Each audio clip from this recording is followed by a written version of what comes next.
Nine, nine, nine, nine. A good evening, a good Vach Shavua Tov. How are you, my holy sisters and brothers? We're getting off to a new week. New wisdom candle in the candlestick. This is a great way to start the week, a Saturday night, and we're learning together. Let's light up the darkness. Whoa. Who's going to be with us getting this new week started right? Paula in Chicago, Sharon in Lebanon, New Jersey, Yehuda in South Carolina, James in Indianapolis, Moshe Hernandez from Bogota, Colombia. Que bueno, bienvenido. Great to see you. Fred in Miami Beach, Melissa in Great Neck, Rose in New Mexico, Stephen in New Hampshire, Stephen in Oklahoma, Patrice in Utah, Bill in Arkansas says Shabbat Shalom. Hope everyone's Shabbos was restful and fulfilling. Thomas in Oregon, Will in Denver, Farah Sajid, welcome. It's great to see you, Farah, saying Shavua Tov and Boker Tov, good morning from Pakistan. It's so great that you're with us, Farah. Lena with us from Idaho, and keep skipping on me. Nancy in North Carolina. Here we go. Linda says a good vach watching from Windsor, Ontario. We got lots of countries going. Gail in Virginia. Lucy in Minnesota. Alan in Boston. Sarah, looks like my neighbor here in LA and California.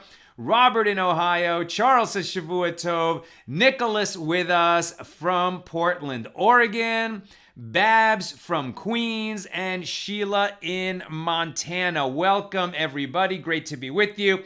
Over on YouTube's side, Lynn in Texas. Okay, we have a couple of dedications tonight. First one, Nicholas Ackerman. Welcome, Nicholas, is dedicating to our learning tonight to the memory of his mom, Susan Adele Passero. May Susan Adele Passero's neshama, her soul, have a great aliyah, a great elevation in the world of souls, and may the merit of our learning tonight dedicated to her, carry her even a little bit higher in the infinite levels of the world of souls, a little closer to the throne of glory, to Hashem's self. Thank you for your dedication, Nicholas. It's great to have you with us. And I know that your mom knows that you're dedicating tonight's learning to her. Another dedication from Josh Morvich to my pal Sal, lighting up the world. Thank you, Josh. Truly appreciate it. All right. We've got a really good class tonight. Really, really good. And so I want to just acknowledge right away, I want to give thanks. I'm usually teaching primarily from the Koran Talmud, and I look things up in the Art Scroll Talmud. When I took my first journey through DAF Yomi, it was all in the Art Scroll, and the Art Scroll is wonderful. There's certain ease of teaching things that the Koran has, especially that when there's a question of what is the halacha, it has a note on that right away. But the Art Scroll definitely offers more information, shall we say. There's more footnotes. It's almost like any question that you might ask as you're learning a particular Mishna or Gemara, there's going to be a footnote on it. Lots of other commentators and sources are brought in. Today during Shabbos, I just decided to learn the DAF from the Art Scroll, just kind of randomly chose. I love the Art Scroll, so the Art Scroll is this volume, the Koran is this one. And I'm glad that I chose the Art Scroll today because we're starting a new Mishnah. I think this is the 5th Mishnah in chapter 1. Oh, so where are we? This is DAF Yudalid, page 14 in Tractate Pesachim, the 4th volume of the Talmud. We're in chapter 1. We're going to open our discussion of the 5th Mishnah in chapter 1. But in the art scroll, there's this lovely interruption in the flow for this introduction to the sugya of Rabbi Hanina Sagan HaKohanim, right? So this, what follows, the sugya that's coming, a sugya sort of like a Talmudic unit of learning, and this sugya that's coming based on this Mishnah opens with a ruling of Rabbi Hanina, Sagan HaKohanim, meaning he was the deputy Kohen Gadol, the deputy high priest. When the temple was standing, he served in the temple. And so the high priest is the high priest. His deputy is another Kohen who sort of is like, the prime minister function relative to a king. And he's sort of always at the high priest's side. And if something happens to the high priest, God forbid, the deputy high priest can step in and perform the functions of the high priest. But the passage that's coming depends on having like a good understanding of Tahara and tumah, of ritual purity and ritual impurity, in biblical laws and in rabbinic laws. And the art scroll inserts usually doesn't do this. It'll have introductions to chapters. It may have extensive footnotes, but to just kind of interrupt the translation and elucidation and give us a sort of 2-page rundown, a kind of very efficient, very well done outline of what is tumah and tahara in Judaism, and I'm gonna break that down for us tonight, because we've talked many times, well, what is ritual purity or impurity, and we've discussed that when something is tameh, when something is ritually impure, it doesn't mean that there's a hygiene issue. It has nothing to do with dirtiness. It has nothing to do with disease or contamination of that sort. Tumah and tahara, ritual impurity and purity, only affect matters, sacred matters, right? So things that must be in a state of holiness. So if they become tameh, then they're not in that state of holiness. And then we have to make an adjustment, right? So if somebody wants to walk into the Holy Temple when the temple is standing in Jerusalem, tragically, it was destroyed 2,000 years ago. We've been longing for the rebuilding of the temple, that the third temple will come, and our tradition teaches that the third temple will be built and instantly when the Messiah comes. And until then, we'll have to wait. Until then, we cannot perform our obligations with respect to bringing sacrifices in the temple. And that's how we just learn those laws. We can't actually put them into practice. But when the temple is standing, a person who is in a state of ritual impurity cannot enter the temple grounds. An offering that has become tameh cannot be brought on the altar. Sacred foods, which are not permitted to the average person, but which are permitted to a Kohen, to a priest. But he's not going to be allowed to eat those sacred foods if they're in a state of ritual impurity. So we have to understand, the general idea of purity and impurity, of these sacred matters, and how they function. And that's what we're going to be talking about tonight, how these laws function, so that we can. So the last thing we're going to do tonight is read our Mishnah, which we're going to be able to understand so much better once we just cover a few of these basic, laws and mechanisms of how ritual impurity is acquired and transmitted. That's what's going on here. Let me get a drink of water. Baruch atah Adonai Eloheinu melech haolam shak kol nihibud dibro.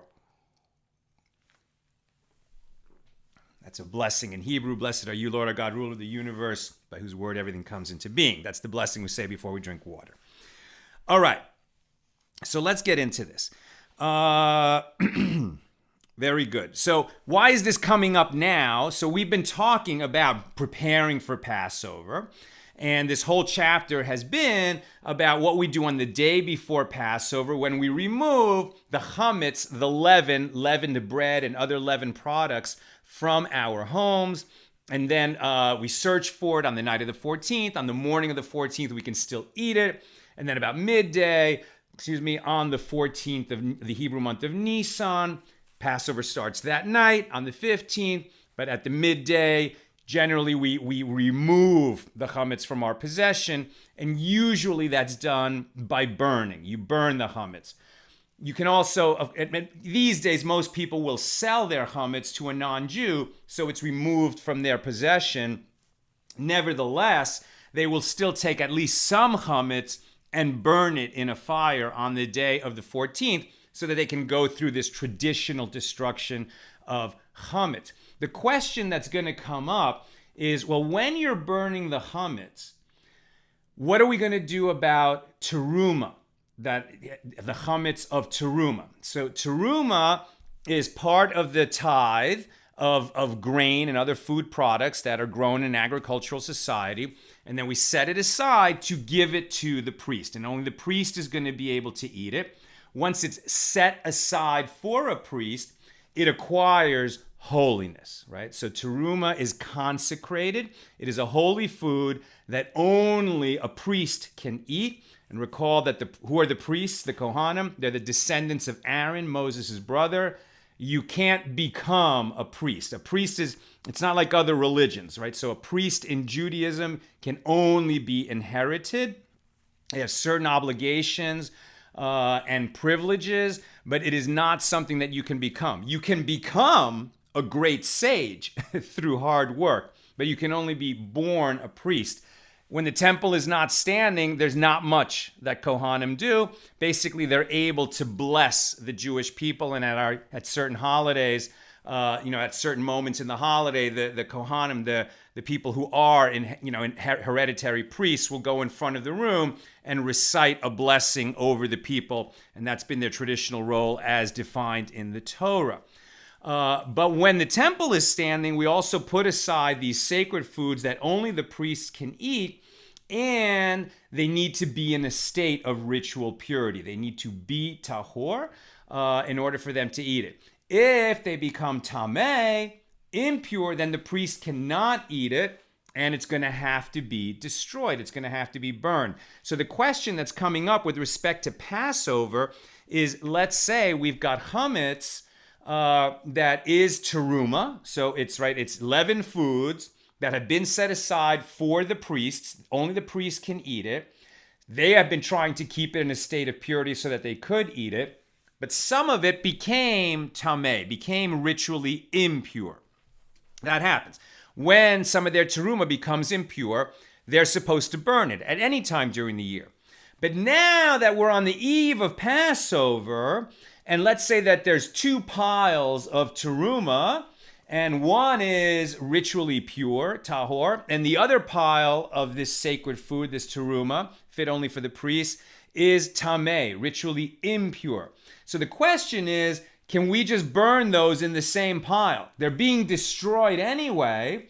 Can you just make one? Can you just toss them in the same fire?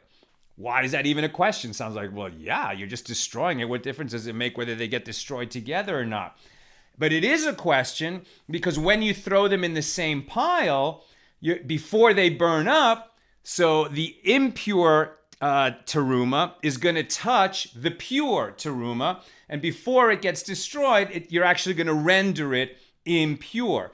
And so you might be violating the commandment, and of course the extreme efforts we go to not make teruma impure, to not render it unfit, even though it's going to be destroyed in the fire. That's the question that is being asked. We're not answering it yet. The question is, can impure and pure teruma be burned together?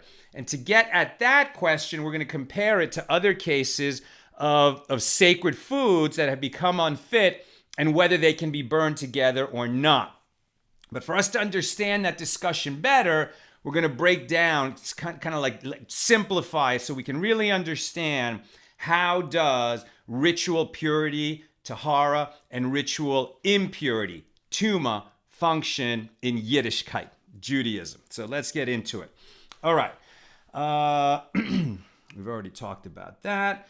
Okay. So tumah ritual impurity, right? This idea of something that transmits impurity. And it's just a matter of, it's like I said, it's not a hygiene issue, it's not dirtiness, it's not disease. It's just something that impacts whether a certain person or food or substance or article is in a state of ritual purity or not with respect to its sacred character. Okay, so tumah, ritual impurity, stems from organic bodies. The source of tumah, the source of ritual impurity, is a living thing or something that was living at one time.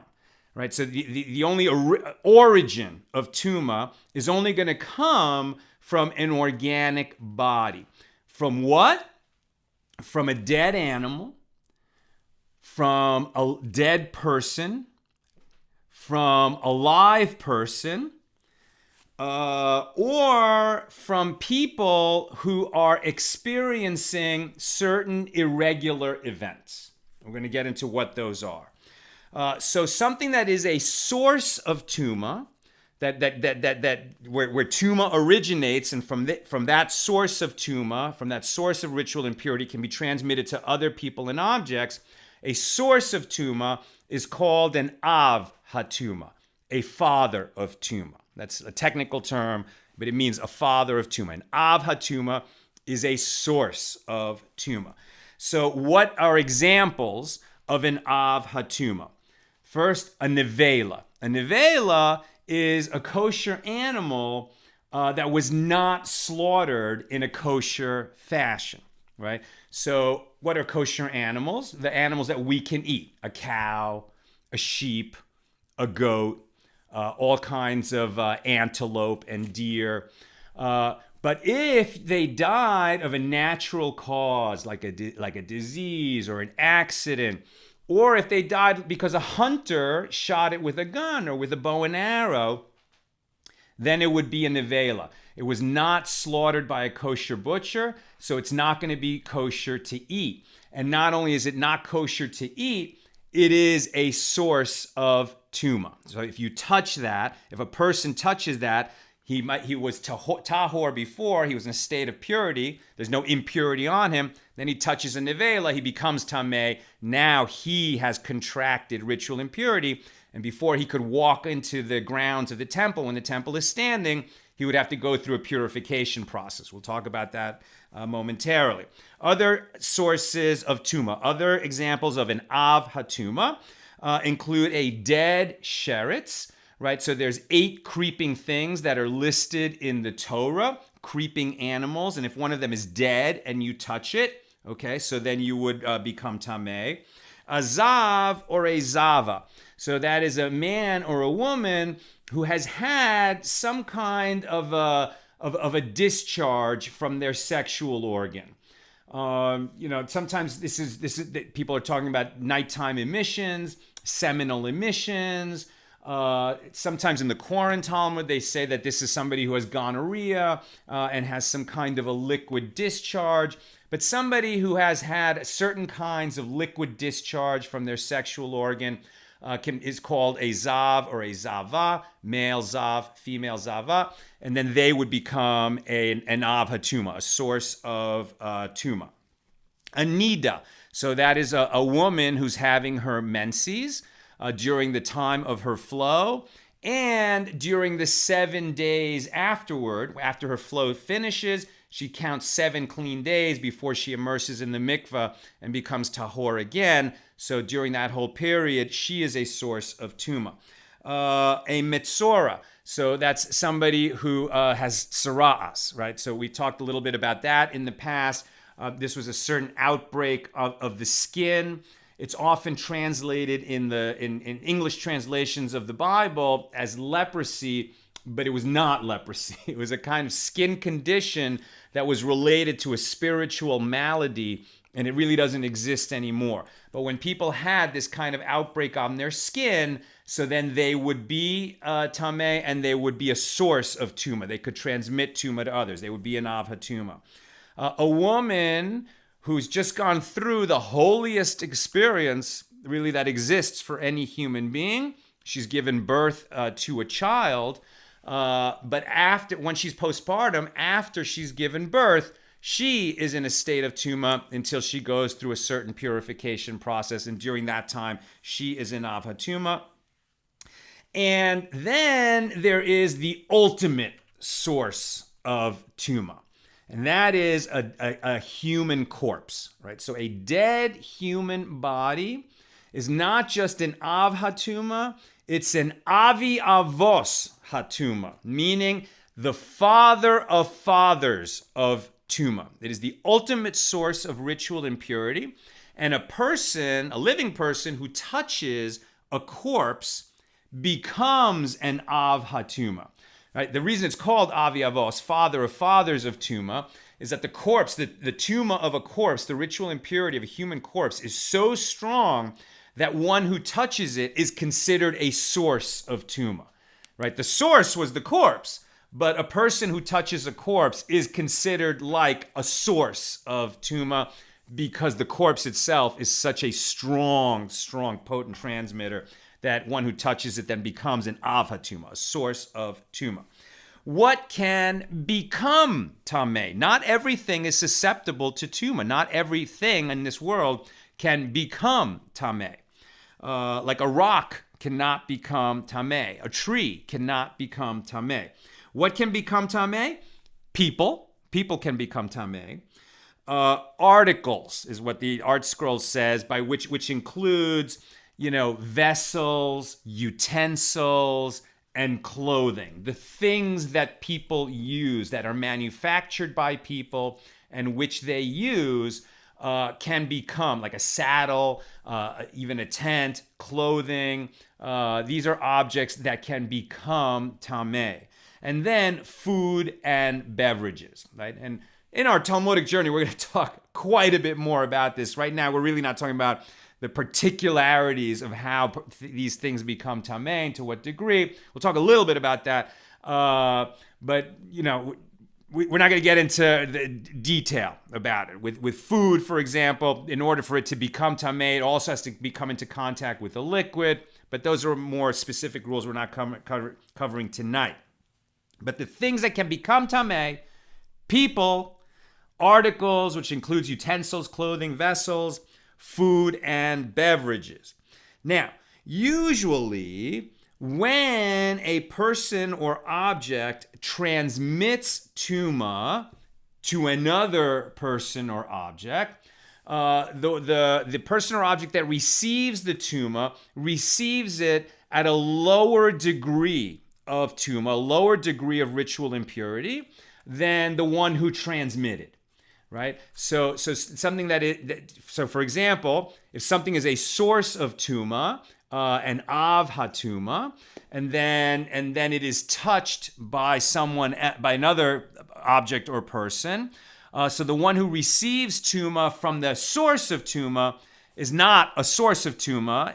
He's called a rishon, right? A first degree tumah, or one who has derived tumah, or a child of tumah, right? Those are the various. Usually we just say a rishon, but the idea is that it's no longer the source of tumah. Now it's first degree tumah, meaning it's derived from a source of tumah. If a rishon touches something that is then going to become tameh, now this is going to be second degree tumah. That's called a sheni, second degree, or derived from derivative tumah, or the child of a child of tumah. In certain cases, it can go even sort of lower down that chain of transmission, and we can have third degree tumah or fourth degree tumah. But as we'll see, those cases are going to come up when holy things are touched, as opposed to normal things, non-sacred things. So holy things like teruma, which is how we got into this discussion, or kodesh,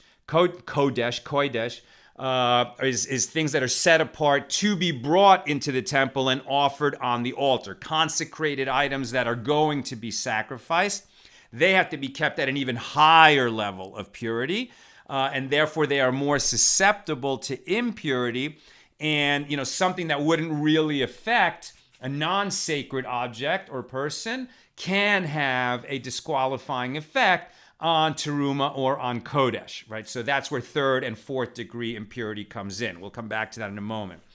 So by biblical law, people and objects like articles and utensils and clothing can only contract tumah from a source of tumah, right? You can people and utensils can only become tameh from either a source of tumah, an av hatumah, or an avi avos hatumah, meaning a human corpse, right? The father of fathers, the source of sources. So a person can't become tameh by touching, tameh food, right? So food, which would be further down the chain, is not a source of tumah. As we said, a source of tumah is generally like a dead animal or a person, that's having some kind of irregular discharge, etc., or the corpse. So a person or these objects and utensils can only contract tumah from a source of tumah, from an ava tumah or an avi avos tumah. Now, food and beverages can become only food and beverages can become second degree or third degree or fourth degree, right? So these lower down degrees, second degree, third degree, fourth degree, only applies to food and beverages. There's no such thing as a sheni, a derive of a derivative to ritual impurity that would apply to a person or to a utensil. Second, third, and fourth degree impurity only applies to food and beverages. As I mentioned before, the holier something is, the more sacred something is, the more susceptible it is to those kind of lesser degrees of tumah, of ritual impurity. And it makes sense. They're very sacred. The Hebrew word sacred, kodesh, holy, means, it's interesting, right? In English, holy seems to be related to wholeness, right? That which is holy is that which is related to the one, and it's whole. But in Hebrew, the source of holiness in the world, in the sense of where holiness comes from in the Bible, the word kodesh, means set apart. Holiness means that something is set apart from the mundane world, right? From the regular world, from the non-sacred world. Holiness means that it is set apart. It is somehow, why is it set apart? It's set apart because God told us to set apart, or it's set apart for our service to God. It's certainly related to our relationship with God, but because we've set something apart, we don't want it to then come into contact with anything that will lessen that sacred state. So the more sacred something is, the more susceptible it is to small kinds of ritual impurity, to tumah, that would not affect something that is not sacred. Therefore, so chulin, meaning non-sacred food, so chulin means non-sacred food, can become a sheni, right? It can receive tumah from a rishon. A rishon is something that received tumah from a source of tumah. Source of tumah touches something, that's a rishon, first degree. The rishon touches some food that's not sacred, it becomes a sheni. It now becomes tameh, but chulin can only become sheni. Teruma, right, which is tithed food that's set apart to give to a priest, and that only a priest can eat, and it needs to be in a state of holiness for the priest to be allowed to eat it. So teruma can become shlishi, third degree, ritually impure. And the most sacred foods, kodesh, foods that have been set apart to be offered on the altar or to be eaten by the priests as part of an offering that is brought on the altar. Teruma is not brought on the altar. Kodesh is brought on the altar, and there are accompanying foods that go with animals that are offered on the altar, sometimes bread, sometimes wine, sometimes other things. So Kodesh, which accompanies offerings and that can be eaten by the priest or is going to go up on the altar, it can become fourth degree, right? So in other words, it can touch something that would not render chulin impure, but would render this kodesh unfit. So when teruma or kodesh, right? Teruma, the tithe that's set aside for the priest, or kodesh, sacrificial foods that are set aside to be offered on the altar or given to the priest. What was I just going to say? They do not, when teruma or kodesh acquire tumah, acquire ritual impurity, we don't call them tameh. We don't say that they're tameh, that they are ritually impure. They are, but what we do is we use a different adjective for that, and we say they're pasul, meaning they are unfit.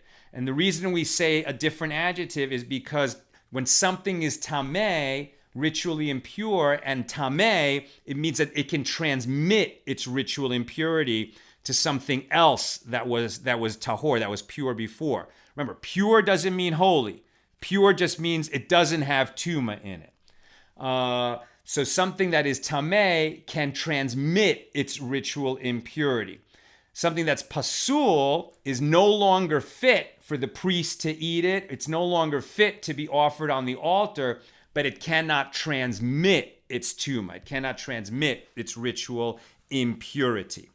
So, generally speaking, once something has become tameh, what are we going to do with it? That's a very important question. So if we're talking about people or utensils, right? So when people or utensils become tameh, well, we need a purification process because, we're obviously not going to throw them away. We're not going to get rid of them. We're not going to burn them up. A person can become tameh, and then they need to become tahor again. In other words, they need to shed their impurity. How do you purify people and objects? Generally, people for sure, and objects usually. You immerse in a ritual bath, the waters of a ritual bath called a mikvah. Right? So the mikvah for a person, and there's certain requirements. It has to be fed by natural water, and either like a spring or the ocean or a river. But like a pond of standing water, a swimming pool is not a mikvah. It has all kinds of requirements.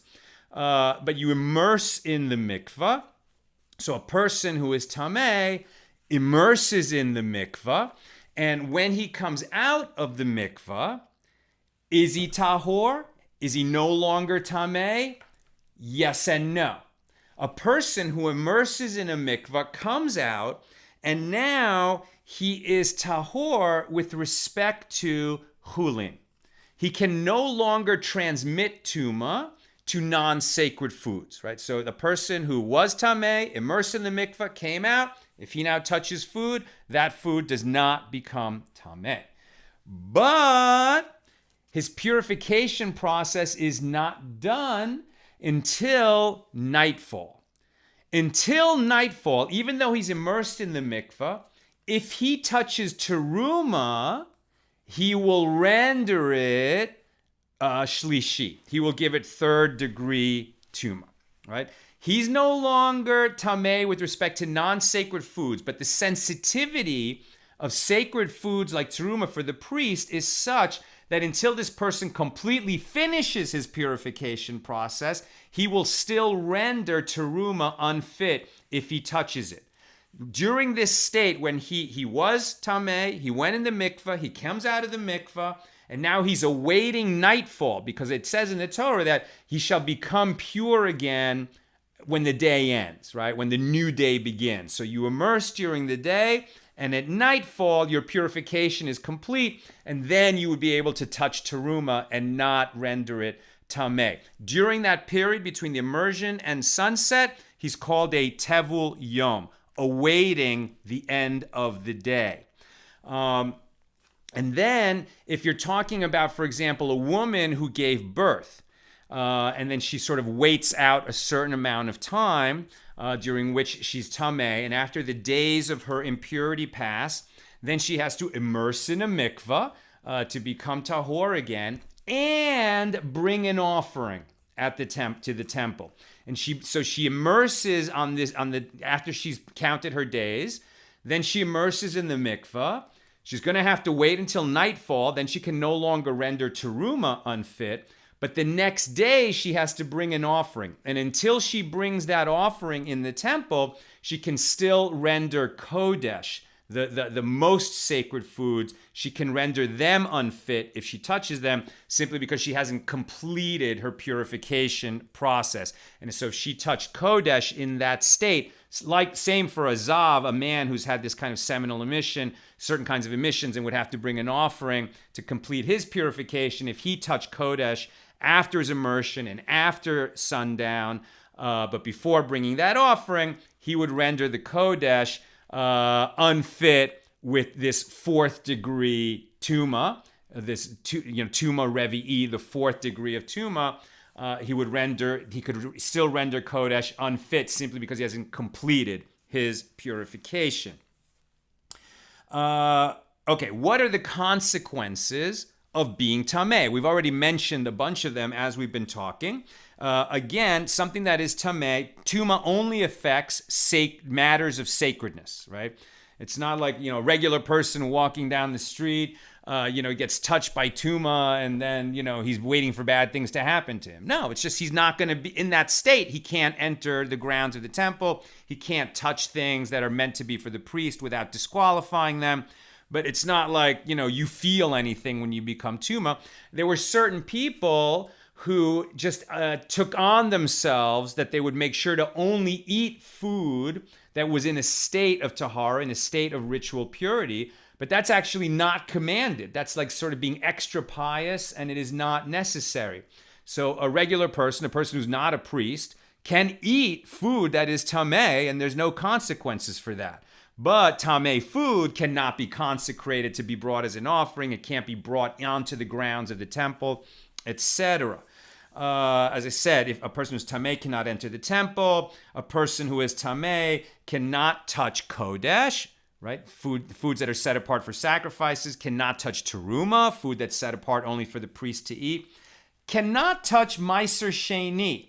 So meiser sheni is that second tithe, right? The first tithe goes to the priest. The next tithe, the meiser, goes to the Levite. And then the next tithe, the second big tithe, is for the person himself or herself to use in order to fund their pilgrimage up to Jerusalem during the 3 festivals. So in the land of Israel, people would live there and would go up to Jerusalem, and they would spend the money that they set aside of the second tithe, the meiser sheni, for themselves. Right, but they could change that money into food. They could change that food into money so that it would be easier to transport when they go to Jerusalem. But that money had a certain the food set aside as the second tithe, or the money that it was exchanged for, have a holiness to them. And so you're not supposed to touch meiser sheni or the money that's consecrated for you to spend in Jerusalem. I'm not sure about the money, but you're not supposed to touch meiser sheni food when you are tameh, because you would make it tameh. All right. What else? Here we go. Now, right, tameh chulin, so non-sacred food that becomes tameh, it may be eaten and may be used for non-sacred purposes. But tameh chulin can transmit, so non-sacred food that becomes tameh, you want to keep it apart from teruma or kodesh, sacred foods, because if those two foods come into contact with each other, the non-sacred food that became tameh, ritually impure, can transmit that impurity to the sacred foods. And so you would want to keep them apart. And also, hold on a second. Okay, now kodesh that becomes tameh, right? So sacred foods that were set apart to be brought up on the altar or given to the priest to accompany sacrifices that are going on the altar. If they become tameh, they cannot be purified. There's no purification process for the kodesh that became tameh. It needs to be destroyed. It's unfit for the altar, but it's consecrated, so now that needs to be destroyed. And when it's destroyed, when it's burned, you can't benefit from it. On the other hand, teruma, which is it's sacred, but not quite as sacred as kodesh. If it becomes tameh, it's disqualified for the priest to eat it, but he can benefit from it. So if it could be used to stoke a fire, right? You could burn that food and heat up an oven with it. Or the more typical case is oil that was teruma, right? So somebody was an olive farmer and he creates olive oil and he set aside, right, olive oil, the first 2% of it to give to the priest. That's teruma, olive oil in the form of teruma in the form of olive oil. It's given to the priest. He can put it on his salad or he can put it in his lamp, his Shabbos lamp to put a wick in it and burn it with that light. If that oil became tameh, because it came into contact with tumah, some kind of ritual impurity, he can no longer eat it, but he can benefit from it. So he could still put it in his Shabbos lamp and enjoy the light of it. He just can't eat it if it's tameh. Okay, so hopefully that gives us, this is a very important class. So if you heard all of this, it's really good because these concepts come up again and again and again in our Talmudic journey, but they're crucial to understand tonight's Mishnah. So now I'm going to read the Mishnah that introduces this section, and now that we've learned quite a bit, or not quite a bit, but we've learned a good outline of what tumah and tahara are and how tumah gets transmitted from one level to another. That's really going to help us understand this Mishnah. I'm almost near the end of what I'm going to teach tonight, so if you have comments and questions, definitely put them in there now. Okay, so our Mishnah. Rabbi Hanina Sagan HaKohanim, right? So Rabbi Hanina was the deputy high priest in the temple.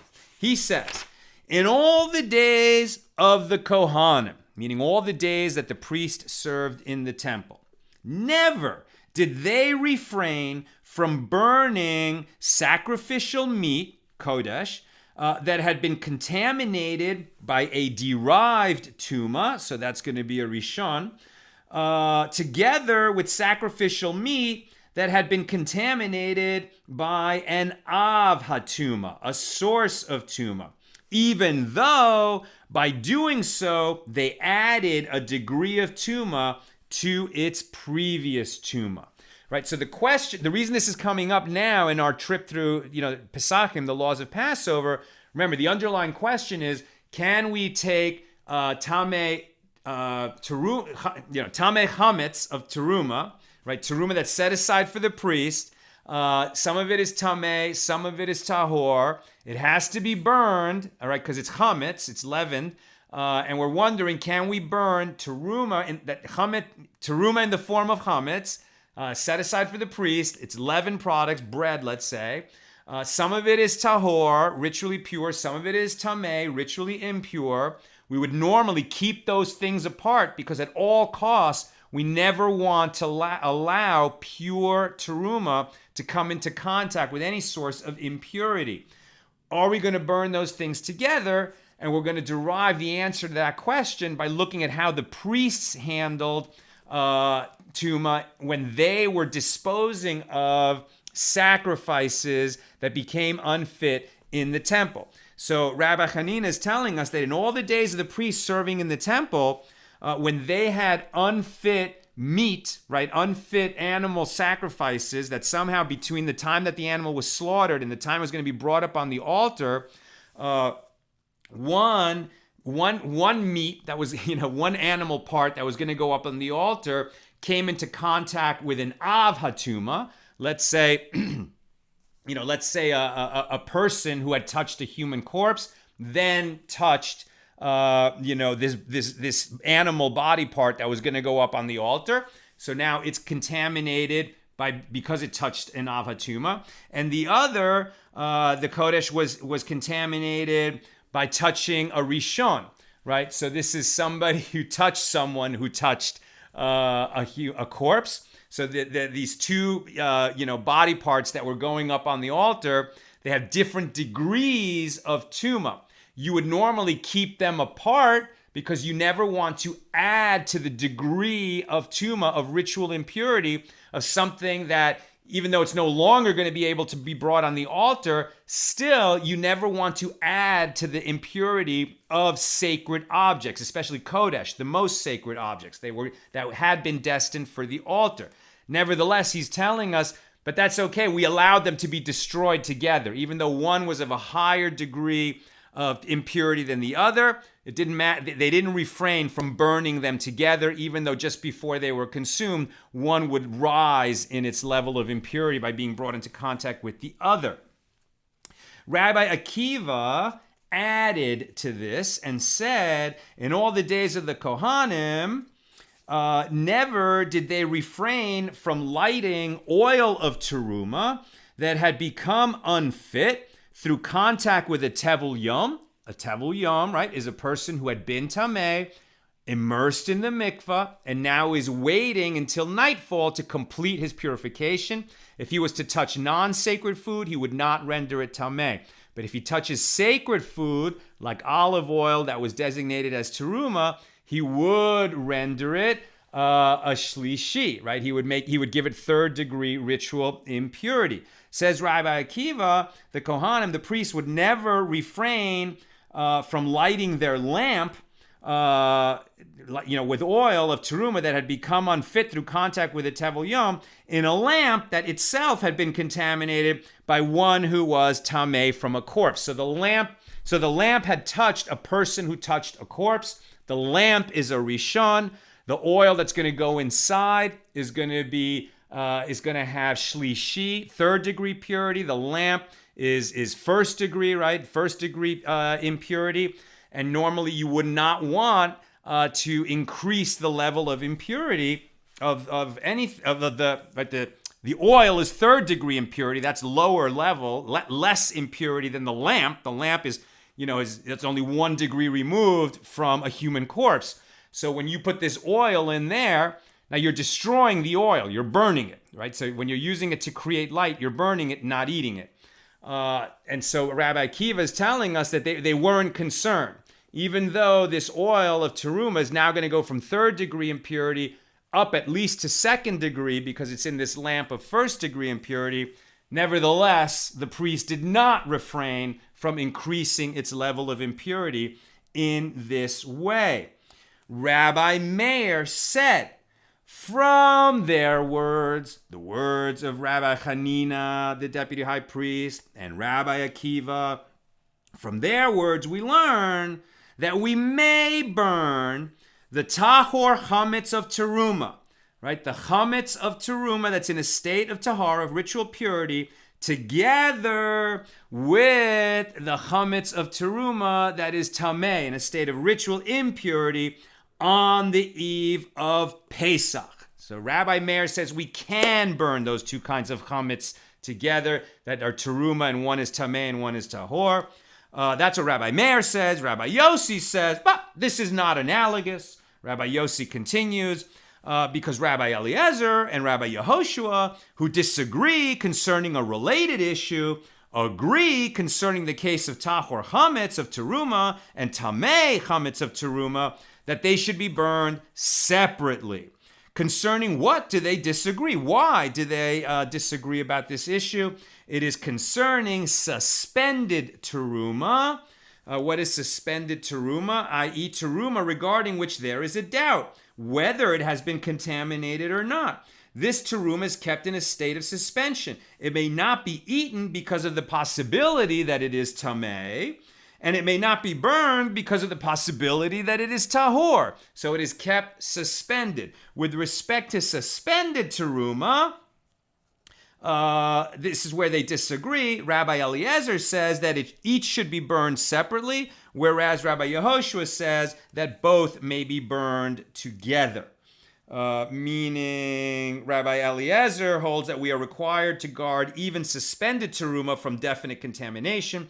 Rabbi Yehoshua, however, holds that since suspended teruma is unfit for consumption, there is no requirement to guard it from contamination. Rabbi Yossi argues that even Rabbi Yehoshua, who adopts a lenient attitude toward the disposal of suspended teruma, agrees that we may not burn that which is definitely tahor together with the tameh. And we're going to get more into those issues later in our discussion of this Mishnah. But having gone through our discussion tonight, we can understand at least what's at stake here, right? Now we're getting at, can we burn impure chametz of teruma with pure chametz of teruma? And we're going to derive the answer to that from the way that the priests handled kodesh at different levels of impurity. Now, it's not really analogous because they were talking about levels of, kodesh where they were both impure, but there were different levels of impurity. And with respect to the teruma that we're asking about, the chametz of teruma, some of it is entirely pure and some of it is impure, whatever its degree is. And so it's unclear whether we're going to be able to burn those together or not. Rabbi Meir says yes. Rabbi Yosei says no. Let's see about your comments and questions. Ooh, let's see. I got signed out. Give me a moment. Thank goodness for password manager. Okay. Sharon Frant Brooks. My prior rabbi, Zichrono Livraha, right, her rabbi of blessed memory, once taught me that a Torah scroll cannot be tameh. The rabbinic description affirming this is very colorful, but can become pasul for use if there's a flaw in the writing or the parchment was damaged so that it cannot be used for reading. So this is very interesting because So Sharon is saying that objects can become, we've said objects can become tameh. She's saying a Torah scroll cannot become tameh. It can become pasul. It can become unfit for use. There's a lot of different things that can render a Torah scroll unfit for use if it's damaged in certain ways. We actually talked about that during our DAF Yomi journey some months ago. But what's interesting about it is, as I recall, I haven't refreshed myself on this law lately, but one who touches a Torah scroll, his hands become tameh, right? And there was a reason for that, and it's a rabbinic law. And by the way, most of what we were talking about tonight is on the biblical level. The rabbis will issue decrees that there are certain things that can become tameh outside of the scope of the biblical laws we've discussed tonight. And again, because they're issuing decrees as a fence around the Torah to prevent us from contracting impurity and transmitting that impurity to certain objects that they really want to be careful about. So there's no reason why a Torah scroll, as Sharon is saying, would be tameh. There's no if it's not tameh, how can it transmit tumah? But as a rabbinic decree, it can transmit tumah, and that was often because people, like in this agricultural community, so they would set aside their teruma, right? And so when they set aside their teruma to give to a priest, like maybe there was no priest in the neighborhood, it wasn't convenient to give it to him that day, but they want to store it in a very safe place where it's not going to become tameh. It needs to stay tahor, this tie that they set aside for the priest. So where would they store it?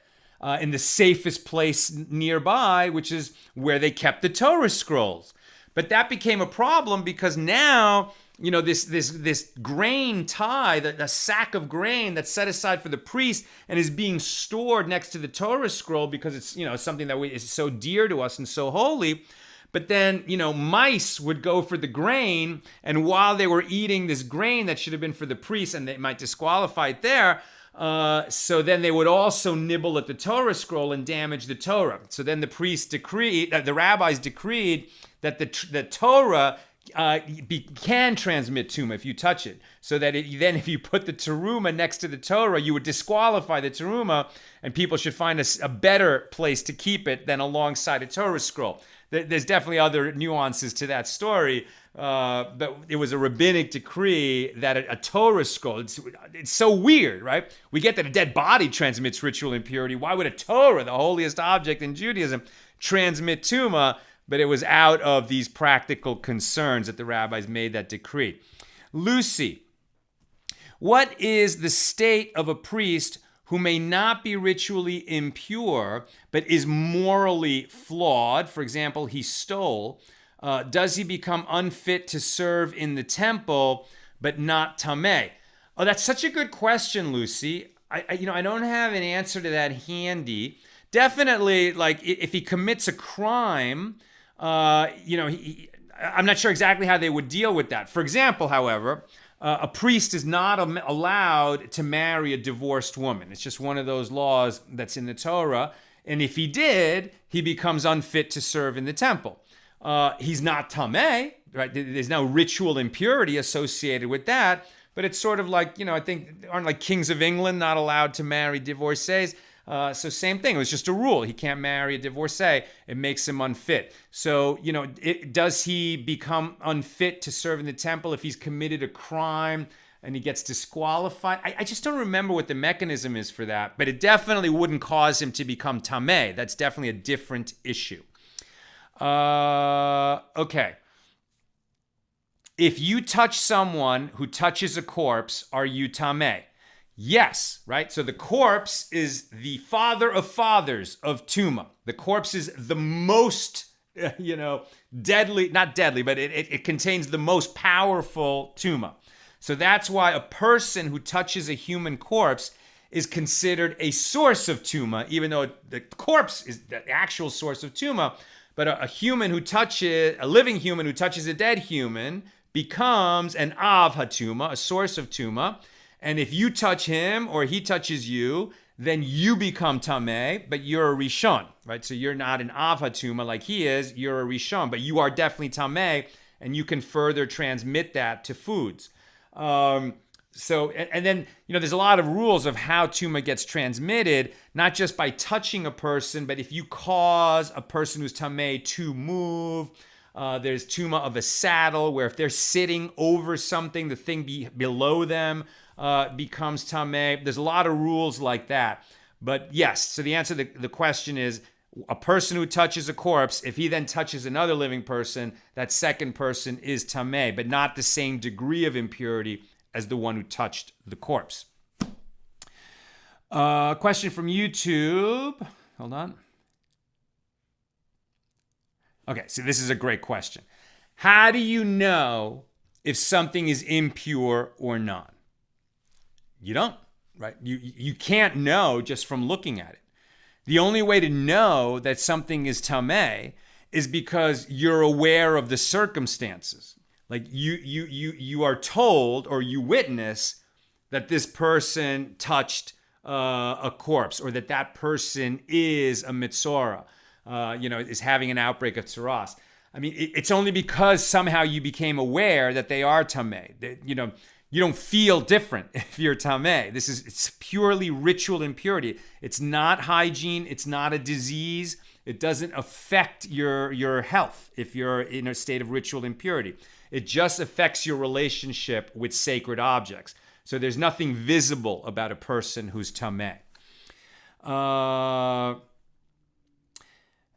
Now, somebody says, objects can't become tameh? Objects can become tameh, right? So there's all kinds of objects that can become tameh. A rock is not one of them, right? So they are articles. Clothing can become tameh. All kinds of utensils, anything from a fork to a bowl, a saddle.